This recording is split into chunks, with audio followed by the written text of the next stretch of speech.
World Overview of Philosophy. Hi, everyone. Now, it's the Renaissance. Hey, don't go too fast. The Renaissance was merely the last superficial result. It was matured by the philosophy of the late medieval age. And something preventing it was weakened. Exactly. The Christian church hierarchy regarded human freedom as the root of all evil, and forced the people to live like monks. It was supported by the huge interests of monasteries and the Crusades. But now, the monastic territories were saturated, and the Crusades were no longer successful. However, starting something new required a lot of trial and error for people who hadn't thought about anything for 1,000 years. So, the next. Pope Innocent III also planned the Fourth Crusade, a direct expedition with 30,000 troops, to Egypt, where the Seljuk was based. However, what gathered in Venice in 1201 was only 10,000. Moreover, they lacked sufficient funds, even for the ship fare. In exchange for the payment, Venice had them destroy a rival port Zara, on the opposite shore. At that time, the Byzantine prince was usurped from the throne by his brother, and requested help from the Crusaders. They attacked Constantinople, committing as much plunder and massacre as they could, and established their own Latin Empire there, without going to either Egypt or Jerusalem. They were worse than mercenaries. The Crusaders were interested only in profit, so, without the chance of winning, no one would participate more. The Cluny monasteries, the Cistercian order, and the Knights Templar could get fewer donations too. On the other hand, the Cathars gained power in southern France. Therefore, the Roman Catholic Church organized a mobile religious order, the Dominicans, to try to convert the Cathars, with theology and asceticism superior to theirs. Similarly, the Franciscans would rebuild temples in Iberia, and attempt to convert the Muslims. The church had no power to fight against them, by force more. However, southern France had another big political problem. The Duke of Normandy of northern France had become King of England in 1066. The son of the Count of Anjou and the King of Jerusalem had married an English princess in 1128, and their son had married a Duchess of Aquitaine in 1152, so that England, Normandy, Anjou, Aquitaine, and the Kingdom of Jerusalem belonged to the House of Angevin. In addition, the Count of Toulouse was also a close friend of the Angevins through the Crusades, and supported the Cathars. Namely, all western France was of the Angevin and the Toulouse. Along with the Knights Templar, they were getting the profits from the Levant trade. So, the next. When the papal legate was assassinated, in 1208, the Pope at last called for the Albigensian Crusade. The King of France, at odds with the Angevin Empire, led the charge against Toulouse and the Cathars. After 20 years, he finally subdued them. The Dominicans conducted an inquisition on the remaining Cathars, and over the next 10 years, they completely wiped them out. For the French king, the Angevin Empire would be a bigger headache than the Cathars, but it remained as ever. In Afghanistan, the Turkic Mamluks Ghaznavids were replaced by the Afghan Ghurids, and again, by the Turkic Mamluks Khwarezms. They expanded to Iran and Central Asia. However, when they brutally murdered 400 Mongolian commercial envoys in 1216, Genghis Khan rushed and conquered them. He advanced even to the Norman Rus. He was just something that happens on the fringes. No. Although Genghis Khan died in 1227, he left a will, ordering his 3 brothers and 3 sons to continue to conquer the West. So, the Mongolian Empire reached Poland in 1240. The Pope hastily redirected the Crusaders north, but they were no match for the Mongolians approaching Vienna. The Mongolians used short but powerful composite bows that could be fired from horseback, as well as explosive projectiles with gunpowder. European knights' contact sword fighting was completely outdated. Nevertheless, the Mongolians suddenly retreated, because their second emperor died, and the inheritance dispute arose among them. So, the next. Defeats by Saladin in Jerusalem and the Mongolians in Poland made it clear that Europe was intellectually behind. The main focus was on gunpowder, which was used by Muslims and Mongolians. So, instead of the ancient liberal arts and the dogmatic monastic schools, universities such as Paris and Oxford, regarding the realist Anselm as their founder, newly developed scholasticism, expanding knowledge through dialectical reasoning. European hairy barbarians were outdone by Islam and the Orient in intelligence. Albertus Magnus of the Dominican order in Cologne actively sought to adopt Aristotelian philosophy and advanced science from the Islamic world. On the contrary, Bonaventure of the Franciscan order at Paris University insisted on Neoplatonic mysticism and tried to break through the situation by grasping directly the universal before things, that is, the ideas in God. The Dominicans aimed to overcome the Cathars of southern France with the new philosophy, while the Franciscans were trying to convert Muslims of Iberia and couldn't tolerate learning from Muslims. A Dominican disciple of Albertus Magnus, Thomas Aquinas at Paris University, acknowledging the need for Aristotelian philosophy, felt the modern rational commentary on Aristotle by the Iberian Muslim of Arosa descended as dangerous to faith. He, therefore, argued that scholarship does not reach the human soul, and that philosophy is merely the handmaiden of theology, and compiled a Christian ethics to return to God, that differed from Aristotle's one, in the Summa Theologica. The culmination of theology meant that theology was over. Although Roger Bacon at Oxford University was a Franciscan, he learned positively from Muslim scientists, through the Anjou Empire, which connected with the Levant, and conducted experiments, such as the magnetic compass and the light spectrum. The Franciscan order forbade him to publish his research, but, gaining the understanding of the enlightened Pope Clement IV, he wrote the Opus Majus, outlining the scientific project. However, Clement IV died in 1268, and the Franciscan order imprisoned Bacon. Why had he joined the Franciscans? Ramon Llull of Iberia, influenced by the Jewish metaphysics of Kabbalah and Islamic astrology, sought the Ars Magna, a triple ternary system, encompassing the metaphysics of God. First, he established God as 9 principles: goodness, greatness, eternity, power, wisdom, will, virtue, truth, and glory. And placed 9 relationships between them: difference, agreement, contradiction, beginning, halfway, and superiority, equality, and inferiority. Furthermore, he considered 3 aspects of each of these: agent, passive, and action. Systematic, but it seems a typical example of vain speculation. So, the next. The Sultan of the Kurdish Ayyubids died in 1249, and the Turkic Mamluks took over Egypt. Already the main Turkic Seljuks had been divided into several tribes, and the Mongolian Empire conquered Baghdad in 1258. The enlightened Pope Clement IV cooperated with the Mongols and fought against the Egyptian Turkic Mamluks. But the Christian Antioch Tripoli was conversely defeated and destroyed in 1268. The Christians were finally expelled from the Levant in 1291. In the end, the Eastern Christian colonies did not last long. Eckhart, a German Dominican scholar at the University of Paris, tried the metaphysics of God, proposing the idea of the negation of negation, that there is nothing God does not have. He insisted that, compared with God, created humans are nothing, and rather, when we will be nothing in ecstasy, we receive God most, with the flame edge of our soul. However, it meant abandoning theology, so he was summoned to the papacy in Avignon, where he was forced to deny his own works before his death. When involved in theology, life is at risk. The Franciscan Duns Scotus also taught at the University of Paris, and used Aquinas' distinction between theology and philosophy to his advantage, securing a domain for philosophy separate from theology, and paving the way for empirical science. According to him, philosophy should be limited to dealing only with real individual things, and he researched real things, and explored ways to elevate individual knowledge into general laws.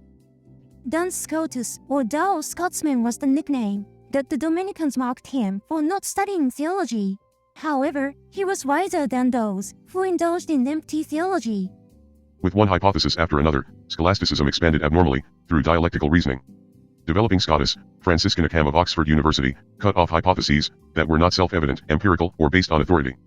The principle was later called Occam's razor, to cut Plato's beard. He said that universals are merely symbols for speculation unrelated to reality, and the fewer the better, rejecting cumbersome erudition and improving the prospects of rationalism. I also dislike those who speak long with tangents. So, the next. France had regained many territories of the previous Norman Angevin Levant Empire, but the southwest around Bordeaux was still occupied by Norman England. In 1297, the King of France, Philip IV the Fair, invaded first the Count of Flanders, who was previously the Emperor of the Latin Empire, but had lost it in 1261. He imposed taxes on the clergy in France, attacked the resisting pope at his Villa Anagna outside Rome, and made him die in anger, in 1303. In addition, Philip IV executed the Knights Templar for heresy, who were the pope's agents and the previous Angevin's companions, and forcibly relocated the papacy to the south of France. And when the King of Scotland, who was attacked by the King of England, fled to France, France began the 100 Years' War against the Norman England in 1337. The 300-year-old strain between the Normans and the Germans at last burst out. The medieval warm period ended, and the Little Ice Age began, in the 14th century. The plague bacillus was endemic to livestock on the Asian steppes, but, carrying it, rats escaped into warm cities, and caused a pandemic, known as the Black Death. The withdrawal of Crusaders, and the mobilization of the 100 Years' War, widened rats, fleas, and airborne infection, and the Black Death spread explosively in Europe, from 1347, killing 1/3 of the population, or 50 million people. Oxford's Occam also died of the plague. Globalization is not all good. The church could do nothing with the plague. On the contrary, it spread the plague by gathering the people to the masses. Not only the people and the poor, but also the kings and knights were infected. Seeing the powerless faith and authority, people imagined the dance of death, in which the Grim Reaper dances and takes people away, and expressed this in paintings and music. People referred to the phrase memento mori, which means to remember death. Like theology, prayer was useless and meaningless against the plague. So, the next. Disillusioned with both politics and religion, a clergyman's secretary in Avignon, Petrarch, devoted himself to writing love poems for his beloved. Imitating the Islamic tales of the 1001 Nights, his Florentine friend Boccaccio wrote the Decameron, a story in which, avoiding the plague, 10 people in a suburban villa told 100 episodes over 10 nights. Although it was a secular novel with eroticism and humor, it asked about fate and virtue, philosophically.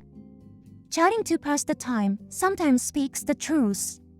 After defeating the Crusaders and the Mongolians, the Muslims regained a sense of unity.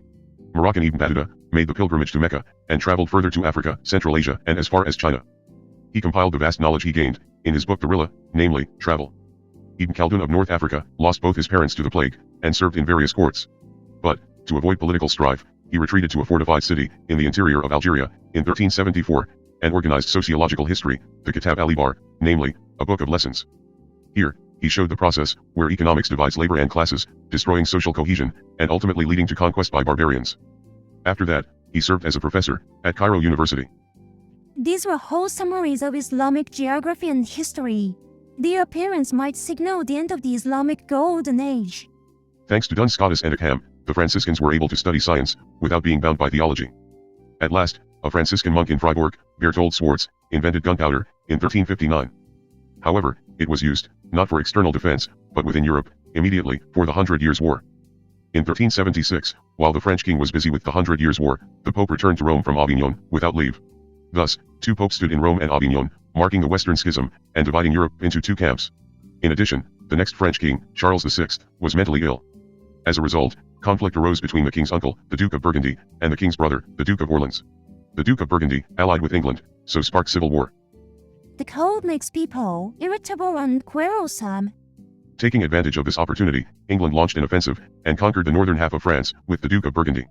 But, Wycliffe of Oxford University criticized the popes of the schism and translated the Bible into English. In addition, the heavy taxes for the 100 Years' War led to the large-scale peasants' revolt in England. Since the sister of the King of Bohemia was the Queen of England, Wycliffe's criticism and the peasants' revolt led to Jan Hus and his followers, the Hussites, in Bohemia. So, the next. Interest was prohibited in Christianity, and only the Jews could run the financial industry. Although the Pope once had a massive income from monasteries and the Knights Templar, the Western Schism and the 100 Years' War brought the papacy less money. The Medici family, in charge of managing the finances of the reunified papacy, supplied discounted funds, with the acquisition of the right to collect church taxes and to develop mines, in the name of investment rather than interest. Using the same expedient, the family lent to kings and merchants, becoming a successful banker. The papacy came to be controlled by private citizens through money. With the Medici banking business, Florence prospered through the trade of wool and silk. Brunelleschi and Donatello, goldsmiths in Florence, entered competitions for these guilds, and engaged in decorating churches. Both men often visited Rome, and were impressed by its ancient architecture and art. Brunelleschi was particularly interested in architecture, recreating the techniques of arches and domes that had been lost after the Roman era. Meanwhile, Donatello learned a great deal from classical sculptures, and created statues that conveyed dramatic emotions through realistic expressions. Their architectures and sculptures show the contrast to the crude medieval style. The Council of Constance in 1415 barely unified the papacy, and declared the Wycliffites and Hussites heretics. Hus was burned at the stake, and the already dead Wycliffe was also exhumed and burned. The Hussites initiated a war that expanded to include the Slavs in Poland. Meanwhile, in the 100 Years' War, Joan of Arc liberated Orleans in 1429, but she was also executed as a heretic. The Hussite wars were put down by the brutal Teutonic Knights in 1435. It was impossible for medieval people to rebel against the kings and the church. So, the next. Anyway, the Age of Knights ended. Nevertheless, with the development of commerce, merchants began to frequent the royal court, and wanted to play knights. They behaved as gentlemen, like the knights in anachronistic romance, and sometimes were injured, in pointless justing tournaments, in their adoration of their beloved princesses. Together with the royal family, they formed secret orders of knights. Childish, but they would realize that connections with the royal court led to interests. Also for kings, merchants would be more helpful than knights who might betray them. The development of commerce led to the exchange of music from different regions.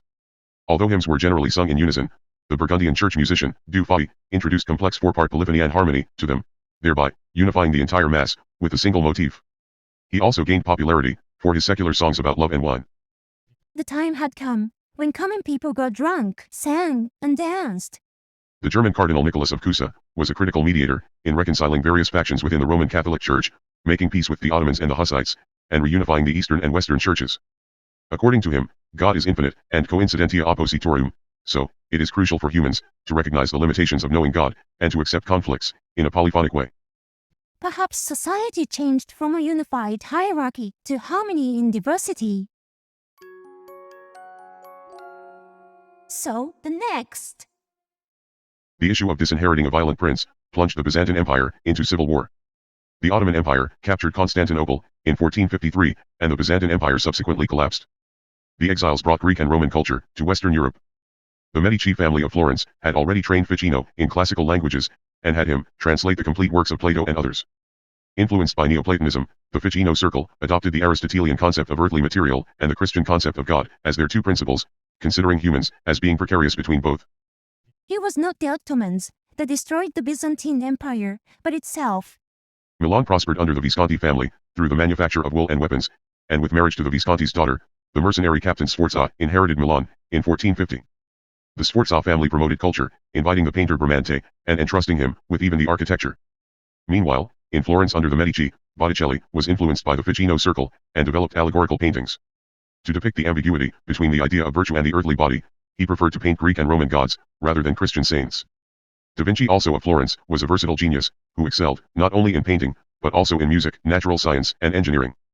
He served the Sforza family in Milan, from 1482, and was entrusted, not only with religious works such as the Last Supper, but also with sculpture, architecture, and even event direction. It was an artistic contest between the Sforzas of Milan and the Medicis of Florence. Believing in Augustine, who recognized human freedom as the root cause of all evil, and in Thomas Aquinas, who established anachronistic Christian ethics, the Dominican abbot of Florence, Savonarola, fiercely criticized Florence for its decadence, and predicted that a king would come to liberate them. When the French king invaded there, in 1494, he got enthusiastic support from the people, drove out the Medici family, and established a self-righteous theocracy. He forced people into an ascetic life, and burned luxury goods and works of art in the square. Admiring Savonarola, Botticelli devoted himself to religious painting. As was the case with the Catars, sometimes a religious clean freak appears and leads people to a mad purge. Florence lost its glamorous culture and arts, and this decline also affected its economy. Angry at Savonarola's criticism against the church, the Pope excommunicated him. Disgusted at Dominican Savonarola's anachronism, the advanced Franciscans dared to ask him to undergo the stale trial by fire. A true prophet should be able to walk on fire, but the trial was cancelled due to rain. The people dragged out Savonarola and burned him at the stake. Later, the Medici family returned to Florence, but the prosperity never recovered. I wonder whether he was a medieval ghost or a modern prophet. In the end, those who purge others will eventually be purged themselves. Thus, the medieval age had gone with him.